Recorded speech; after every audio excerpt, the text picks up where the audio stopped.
बोलिए श्री सद्गुरु महाराज जी की जय, सच्चे दरबार की जय, उमापति महादेव की जय, श्री कृष्ण बलदेव की जय। प्रिय भगवत प्रेमियों, हमेशा की तरह आज फिर आपका सत्संग विचारों में, सत्संग सभा में हार्दिक स्वागत है, अभिनंदन है। उम्मीद है कि सभी स्वस्थ होंगे, प्रभु की भजन बंदगी में संलग्न होंगे और अपने जीवन को सुंदर, सुखमय और शांति स्वरूप बनाने का प्रयास आप सभी सत्संग विचारों के माध्यम से कर रहे होंगे। आइए, आज भी अनेकों सत्संग विचारों को लेकर के हम आपके बीच उपस्थित हैं।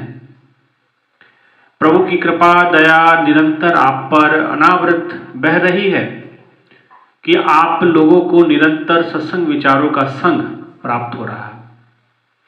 ये सत्संग विचार आपके जीवन को जागरूक करने का एक सुंदर माध्यम है। ये सत्संग विचारों के माध्यम से आपके जीवन में एक अद्भुत परिवर्तन आ सकता है, आपके जीवन में एक अद्भुत शांति, सुख आप प्राप्त कर सकते हैं। क्योंकि प्रभु का बहुत बड़ा आशीर्वाद सत्संग विचारों के माध्यम से आपको, हमको, सबको प्राप्त होता है। जब जब भी संत, सतगुरु, महापुरुष, अवतार इस धरती धरा पे आते हैं और धरती धरा पे आकर के वो समस्त मानव जाति को संबोधित करते हैं और संबोधित करते हुए कहते हैं कि हो इकतर मिलो मेरे भाई, दुविधा दूर करो लीव लाई। कि आप सभी को, हम सभी को एक जगह पे एकत्रित होने की आवश्यकता है, जहां बैठ करके आप अपने जीवन के समस्त कुंठाओं को आप हल कर सकें। हो इकत्तर मिलो मेरे भाई, एक जगह एकत्रित होकर के मिल करके बैठने की आवश्यकता है, चिंतन करने की आवश्यकता है, समझने की आवश्यकता है। दुविधा दूर करो लिव लाई, और उस परमात्मा के साथ लिव लगाने की आवश्यकता है, उसके साथ एकाग्र होने की आवश्यकता है, उनके साथ, परमात्मा के साथ अपना संबंध बनाने की आवश्यकता है और अपने जीवन की समस्त दुविधाओं का निराकरण तभी हो सकता है। इसलिए भाइयों बहनों, ये जीवन बड़ा दुर्लभ है और संतों ने इसीलिए पुकारा, इसीलिए बताया कि जब सत्संग मिलता है तो आप अपने जीवन के परम लक्ष्य की ओर बढ़ जाते हैं, परम उद्देश्य की ओर अग्रसर हो जाते हैं। जो उद्देश्य आपके जीवन का परम ध्येय है, ईश्वर आपके जीवन का परम लक्ष्य है और ईश्वर को प्राप्त करने के बाद किसी और वस्तु को प्राप्त करने की आवश्यकता नहीं रहती है। इसीलिए हमें चाहिए कि हम अपने जीवन के परम ध्येय उस ईश्वर परमात्मा की ओर अग्रसर हों। तो संतों ने माध्यम सत्संग को चुना और समस्त मानव जाति को संबोधित किया, बताया कि करो विनंती सुन मेरे मीता, संत टहल की बेला, यहाँ खाट लहो हर लाहा, आगे बसन सुहेला। उन्होंने, महापुरुषों ने समझाया कि हे मेरे मीत सुनो, सज्जनों सुनो, साधुओं सुनो, करो विनंती सुन मेरे मीता। मैं विनती करते हैं, भगवान के दूत आकर के कहते करो विनंती सुन मेरे मीता। मैं, हे मेरे मीत, हे मेरे बंधु सुनो, संत टहल की बेला, संतों के टहलने की बेला है, संतों के घूमने फिरने का समय हो चला है। उनकी शरण को प्राप्त कर जाओ, उनके चरणों को प्राप्त कर जाओ और अपने जीवन को सफल सार्थक कर जाओ, अपने जीवन को सुंदर सुखद बना लो। संत टहल की बेला, यहाँ खाट लहो हर लाहा, आगे वसन सुहेला। यहाँ भी उनके चरणों की सेवा कर लो, आपका अगला पड़ाव सुलभ हो जाएगा, आपको अगला पड़ाव सुरक्षित हो जाएगा, आपका जन्म सुहेला हो जाएगा, सफल हो जाएगा। इसीलिए संतों ने कहा कि आपका अगला जन्म भी सफल हो जाएगा, सार्थक हो जाएगा, आपका जीवन भी, यह जन्म भी सार्थक और अगला पड़ाव भी आपका सुरक्षित हो जाएगा। इसलिए भाइयों बहनों, संतों ने, जब महापुरुषों ने इस मानव जाति को संबोधित किया, उनको उद्बोधित किया, तो उन्होंने माध्यम सत्संग विचारों को चुना। उन्होंने सत्संग विचारों के माध्यम से अपनी बात इस मनुष्य जाति का कल्याण करने के जो संदर्भ में जो विचार रखे, वो सत्संग विचारों के माध्यम से रखे।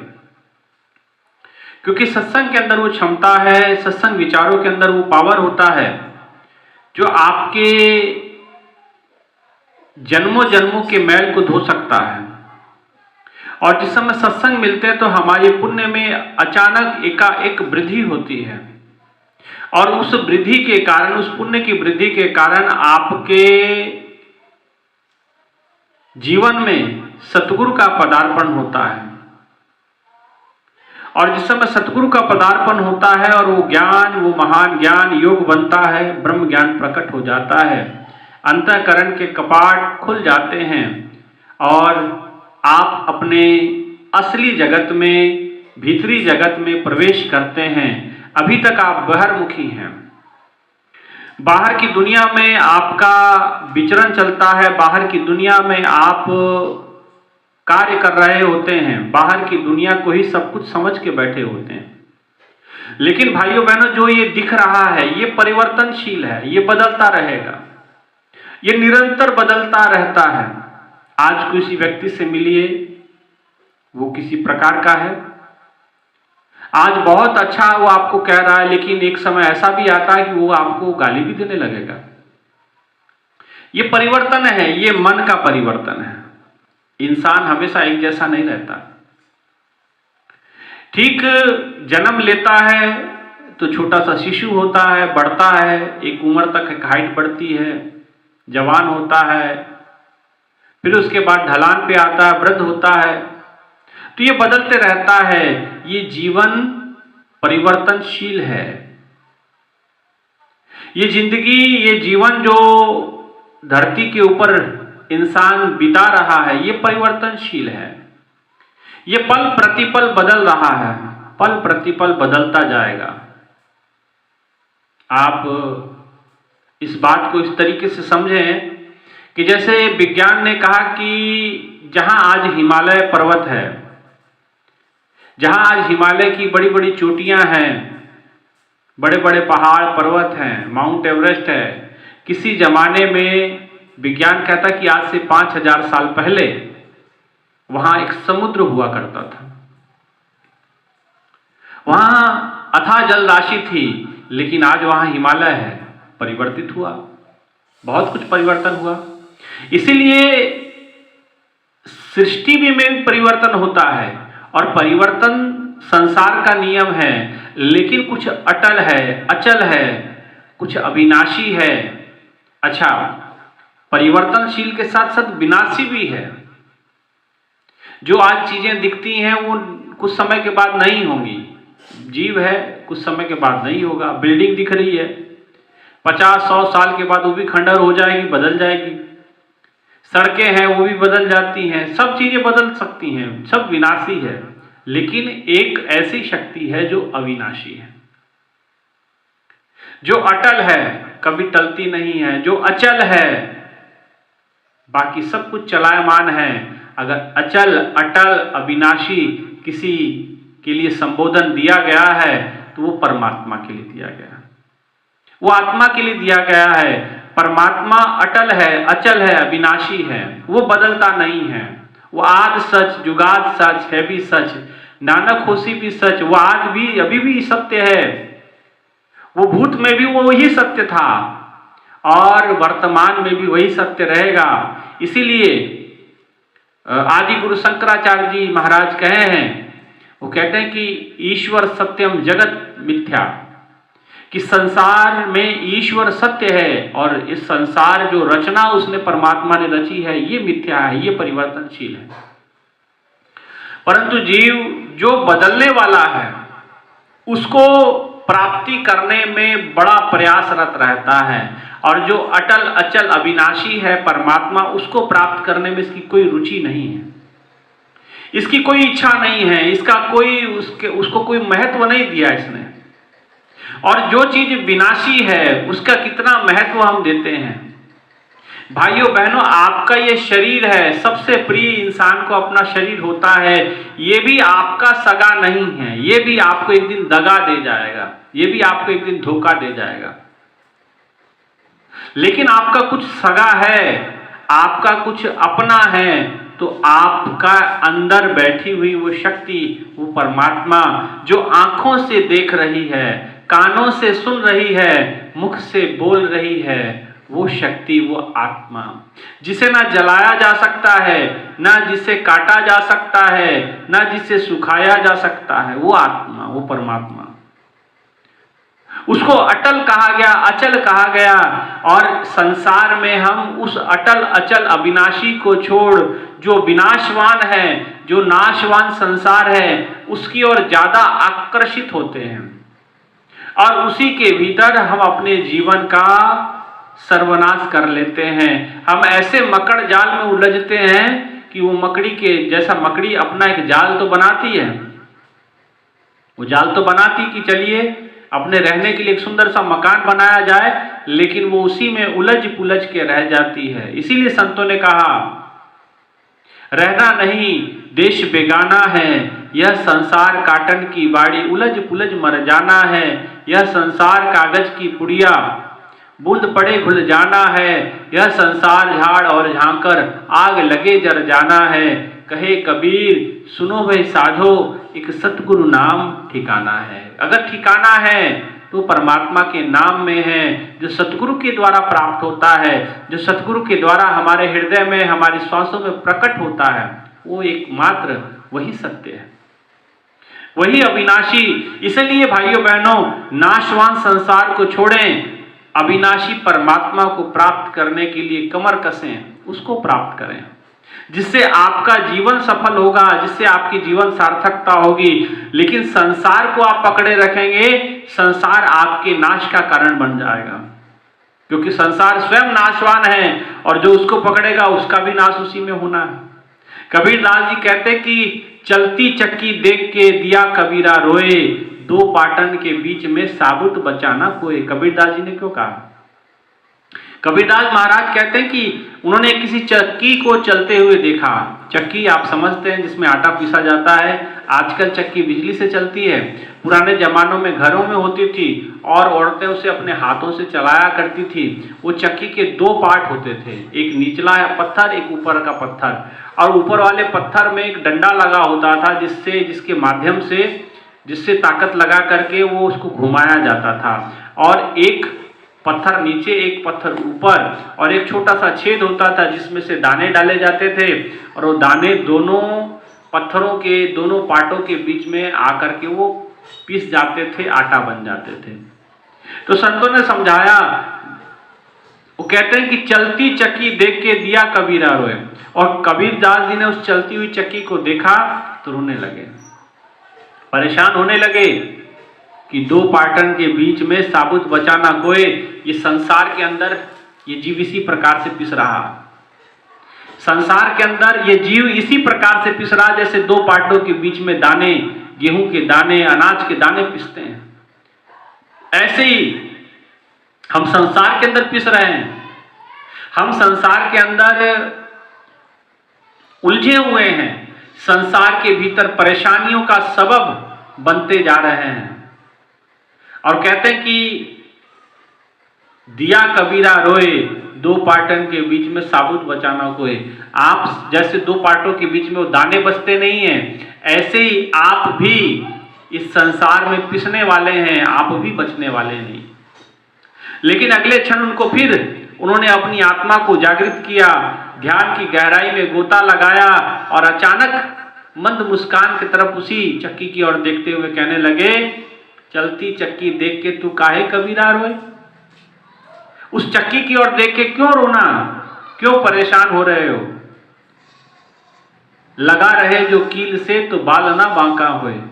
आप जानते हैं कि जो चक्की के ऊपर डंडा लगा होता है, उस किल्ली के साथ, उस डंडे के साथ अगर दाने नीचे कुछ रहते हैं, जो पाटों के बीच में आ गए वो तो पिस जाते हैं, लेकिन जो उस कील के साथ जुड़ जाते हैं वो दाने कभी पिसते नहीं, वो सुरक्षित रहते हैं।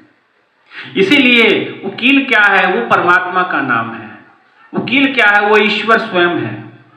तो जिन लोगों ने ईश्वर के चरणों को पकड़ा, जिसने ईश्वर के चरणों को मजबूती से धारण कर लिया, जिसने ईश्वर को धारण कर लिया, उसके लिए फिर संसार में वो नहीं पिस पाएगा।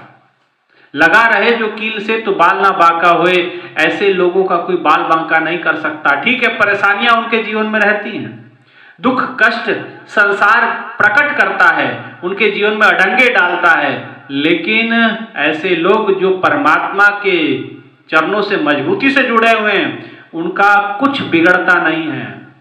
संसार ने बड़ा परेशान किया संतों को। एकनाथ जी महाराज रोज स्नान करने जाया करते थे नदी किनारे। अब जिस समय स्नान करने नदी में जाते थे तो एक व्यक्ति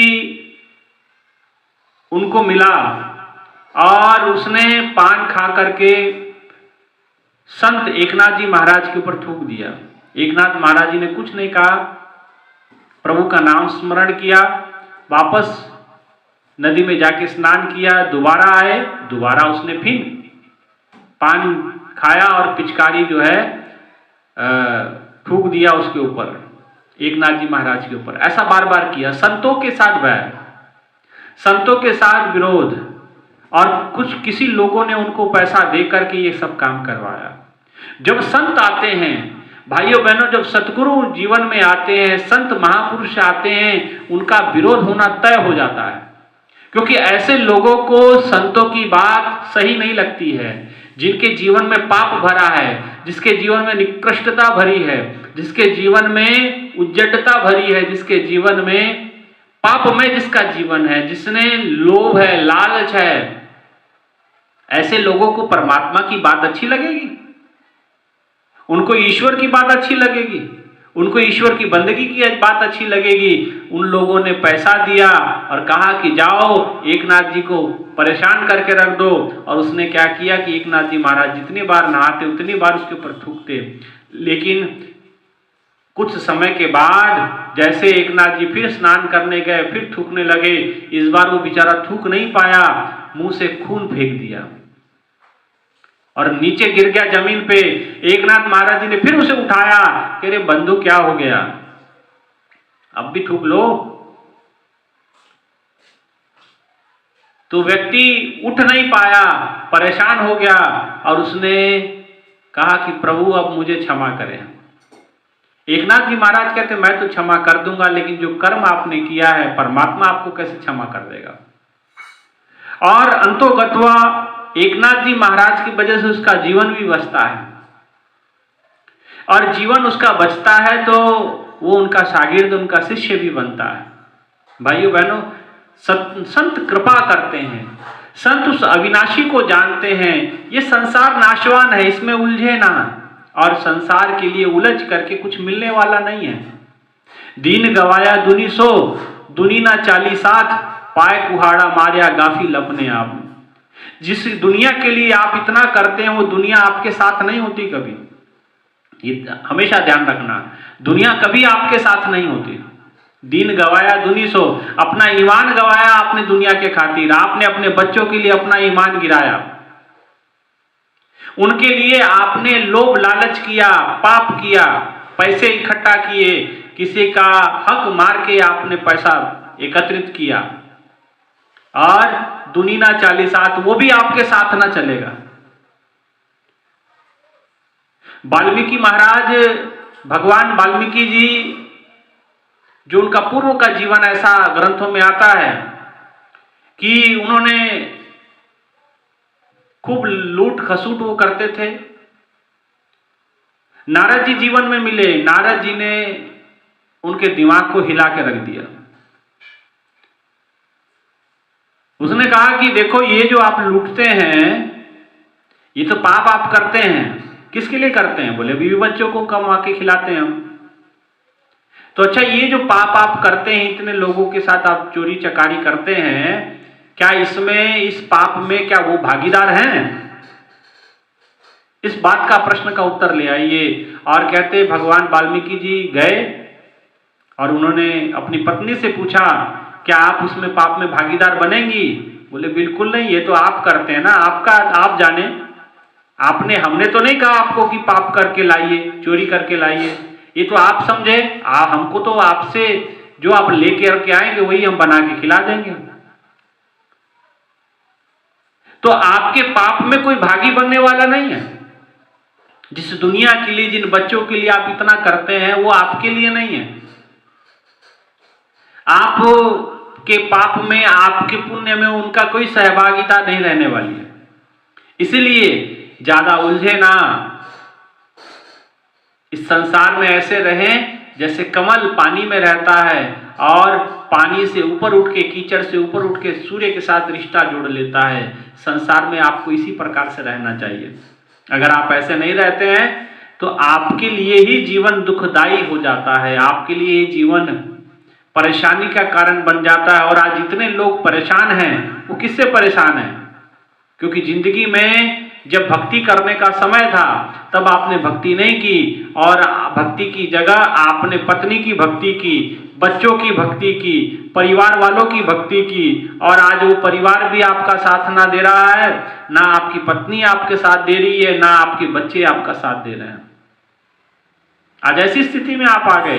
फिर रोना आता है, फिर पछतावा होता है, लेकिन फिर पछताए होत क्या जब चिड़िया चुग गई खेत। जब मौका आपके पास था तब आपने परमात्मा की बंदगी भक्ति नहीं की, आपने संसार को तवज्जो दी, आपने संसार को महत्व दिया।